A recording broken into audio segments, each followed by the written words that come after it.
Hello everyone, welcome to my channel. তোমরা দেখছো বৃষ্টি ব্লগ। দেখো আমাদের বারান্দাতে বেল ফুলের গাছটা কত কুড়ি হয়েছে, জবা ফুলের গাছটা তো কুচি, কি ভালো লাগে না দেখতে। তো গুড মর্নিং গাইস। সকালবেলাতে স্নান টান করে রেডি হয়ে নিয়েছি অলরেডি, কারণ হচ্ছে আজকে শনিবার, পুজো দিতে হবে। আর সত্যি বলতে সব থেকে বড় কাজ হচ্ছে পুজো দেওয়াটা, তাই না? মানে চান করা আর পুজো দেওয়াটা, মানে এই দুটো কাজ হয়ে গেলে মনে হয় যেন সংসারের মধ্যে অনেকটা কাজ কমপ্লিট হয়ে গেছে। তারপর পুজোটা দিয়ে দিই, তারপর কি করছি না করছি সেটা তোমাদের সাথে শেয়ার করছি।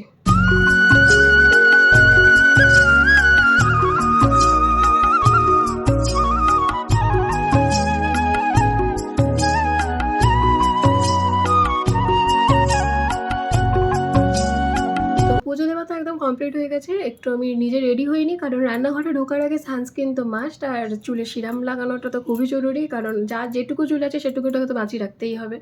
তো আমি এখানে ফ্রেশ ট্রেশ হয়ে নিয়ে সোজা চলে যাব রান্নাঘরেতে, কারণ মেয়েদের রান্নাঘরেই সারাটা দিন অর্ধেক সময়টা কেটে যায়।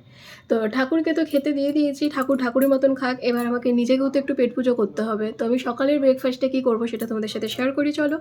আমি এখানে একটা ছোটো সেই বাড়া পাউয়ের যে ব্রেডগুলো হয় না, সেটাই নিয়েছিলাম। বাটার দিয়ে এপিট ওপিট একটু করে নেবো।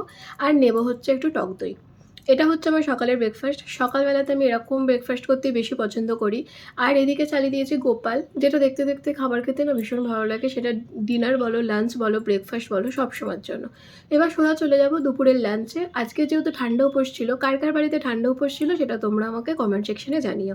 এদিকে একটা মশলা বানিয়ে নেবো আলুর জন্য। জিরে, শুকনো লঙ্কা, দারচিনি, লবঙ্গ, এলাচ, সেটা গুঁড়িয়ে নিয়ে আমি আলু সিদ্ধ মেখে আর তেলের মধ্যে আলুটা দিয়ে ফ্রাই করে নেবো। মানে একদম পুরো ড্রাই মতন করে আলুর চোখা বানাবো। যখন কারোর ওপর রাগ হবে ঠিক এইভাবে আলুর চোখা বানাবে, এরকম খুন্তিটাকে নাড়াবে, দেখবে মনে হবে যেন তাকেই বোধহয় এখানে পিসছো, এরকম ব্যাপার।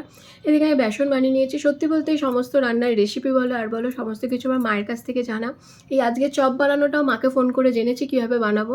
তো সত্যি খুব সুন্দর খেতে হয়েছিল। তো ঠান্ডা উপোস যেহেতু, পান্তা ভাতের সাথে চপটা তো লাগেই। আর এখানে যেহেতু সেভাবে চপ কিনতে পাওয়া যায় না, তাই বাড়িতে বানিয়ে নেওয়াটাই বেস্ট। কিন্তু দেখো সুন্দর হয়েছে, কিন্তু বানিয়েছি যে, দেখো কতটা ফুলে দোকানের মতনই লাগছে। খেতেও কিন্তু খুব সুন্দর হয়েছিল, তোমরা ট্রাই করতেই পারো।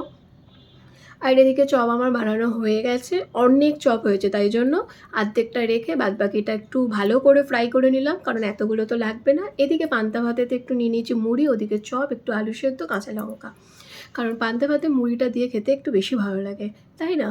তো তারপরে আমি এখানে খাওয়া দাওয়াটা করে নিই। তারপর একটু লম্বা টান টান পান্তা ভাতকে ঘুম দিয়ে দিয়েছিলাম। ঘুম থেকে উঠে খাচ্ছিলাম ফ্রুট।